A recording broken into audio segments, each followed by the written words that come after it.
Même si les montagnes, les lacs existent depuis des millions d'années, chaque photo de paysage est unique. La photo de paysage, c'est la photo de notre terre, de notre environnement. Elle permet de faire rêver, de dénoncer ou encore de faire voyager. Et elle est tout aussi capable de réalisme comme de la plus grande abstraction.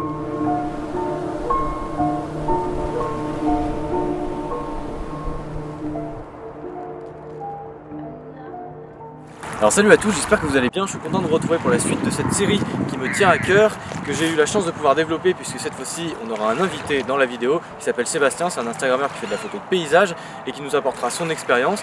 Et comme dans la vidéo précédente, on va prendre les plus grands photographes de paysage pour s'en inspirer et s'améliorer. Alors en fait la photographie de paysage c'est le type de photographie des débuts même de la photo. Car en fait à l'époque des premiers appareils photo dont le temps de pose était de quelques heures voire quelques jours, les paysages rendaient compte de leur constance. Alors la photographie de paysage c'est bien plus qu'on ne le pense, il suffit pas juste de se balader dans de beaux endroits avec un appareil photo et de prendre une photo quand il y a un beau coucher de soleil. On va ici surtout travailler la composition, la lumière, on va faire souvent des treks pour connaître bien les endroits, la météo, il y a beaucoup de travail a posteriori, aussi sur la retouche, on va voir un peu dans cette vidéo. La composition et la lumière, et donc le moment de la journée ou encore l'ajout d'éléments sont très importants, comme on peut le voir par exemple avec une silhouette qui rendra compte de la grandeur du paysage. Alors en fait pour commencer l'histoire de la photographie de paysage, il faut commencer par celle de la peinture. Car en fait les peintres étaient les premiers à représenter les paysages et les premiers à créer les codes esthétiques qu'on retrouve aujourd'hui en photo de paysage. Les motivations, qu'elles soient religieuses ou artistiques, donnaient toutes des tableaux où la composition et la lumière avaient une importance capitale. Un courant de peinture important à nommer en parallèle de la photo de paysage, c'est l'impressionnisme avec par exemple Monet ou Van Gogh, puisque ce courant de peinture a apporté beaucoup des codes esthétiques qu'on retrouve actuellement dans les photos aujourd'hui. Ce mouvement pictural est principalement caractérisé par des tableaux de petit format, des traits de pinceau visibles, la composition ouverte, l'utilisation d'angles de vue inhabituels, une tendance à noter les impressions fugitives plutôt que l'aspect stable et conceptuel des choses. L'idée étant de magnifier ces paysages immuables avec paradoxalement une idée de mouvement voire de magie. Pour revenir à la photo, il y a beaucoup de photographes qui vont pratiquer la photo de paysage, mais seulement certains vont se faire remarquer et rester dans les mémoires.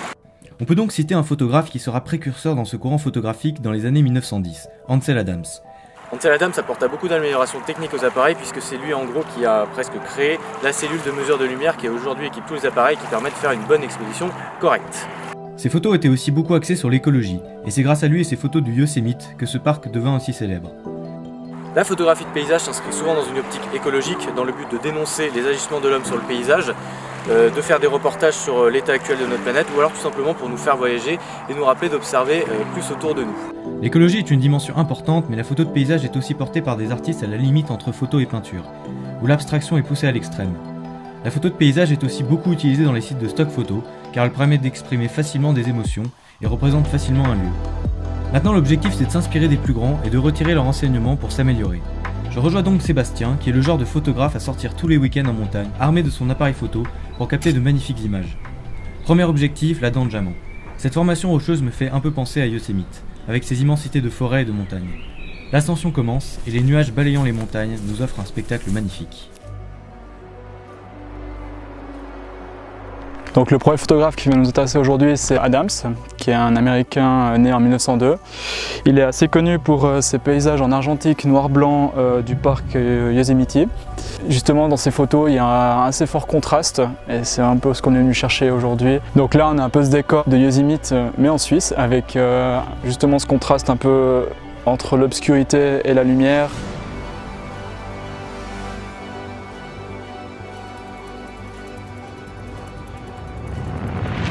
Avec à la fois un peu de brume et un côté un peu doré. Ansel Adams était vraiment très attaché à l'implication du photographe dans le processus de création de la photo. Il fournissait quand même beaucoup de travail derrière, c'est-à-dire qu'il montait avec un appareil avec des grosses plaques comme ça d'impression, donc de pellicule. C'était un matériel super lourd, mais il arrivait à avoir un piqué et une qualité énorme. Et ce qui est intéressant, c'est d'axer sa création artistique sur nos émotions. En cela, il disait qu'une grande photographie est celle qui exprime pleinement ce qu'on ressent au sens le plus profond de ce qui est photographié.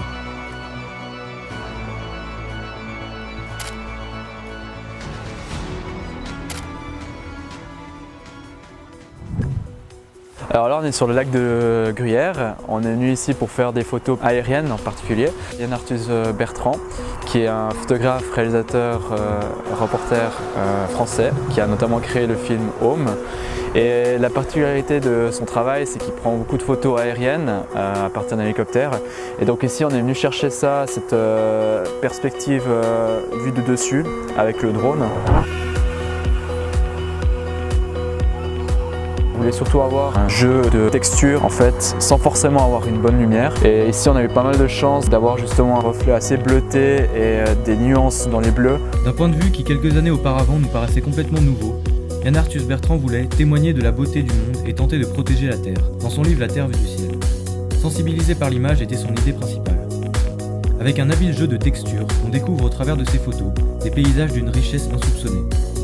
C'est vraiment quand on a envoyé le drone en l'air qu'on s'est rendu compte que vu que le lac il est assez bas, il y a vraiment ce jeu de texture entre le sol qui donne des bleus parfois plus foncés ou des bleus un peu plus clairs. Et après bien sûr en post-production on va pouvoir accentuer justement ces différences-là, comme les photos aériennes de Bertrand prises à l'hélicoptère.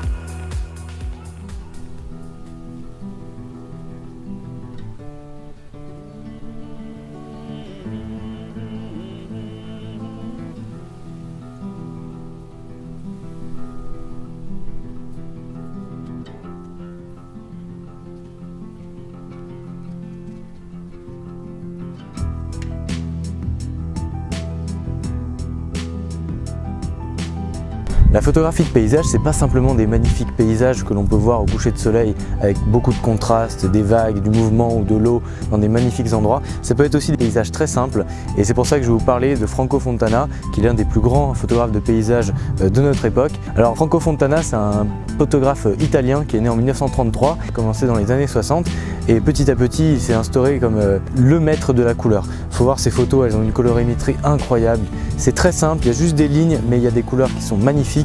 Franco Fontana va vraiment changer la façon dont on voit la photo de paysage, avec des paysages qui sont entre le concret et l'abstrait, et la limite devient de plus en plus floue. Ce que nous apprend Franco Fontana à travers son travail, c'est qu'il faut photographier ce qu'on imagine qui est. Au lieu de juste photographier machinalement, de voir un beau paysage et de le prendre en photo, il faut aussi projeter ce qu'on imaginerait qu'on veut voir. Et c'est ce qu'on va essayer de faire ici dans un paysage suisse où on a quelques champs avec plusieurs couleurs, plusieurs strates, plusieurs lignes. Alors moi, ce que je vais essayer de faire là maintenant, c'est essayer de retrouver à peu près ce modèle, d'utiliser cette vision qui est de projeter ce que je veux voir. Et là j'ai envie de voir, alors j'en avais fait quelques-unes des photos comme ça, j'ai envie de voir voilà, une sorte d'amoncellement d'éléments plutôt simple avec des couleurs. Par exemple je vais peut-être utiliser les arbres, le ciel. Alors le ciel n'est pas encore très bleu, mais on peut travailler sur ça et l'idée c'est que je vais essayer de créer un patchwork qui va ressembler un peu aux photos de Franco Fontana et surtout de m'inspirer de ce que je veux voir dans la photo que je veux créer.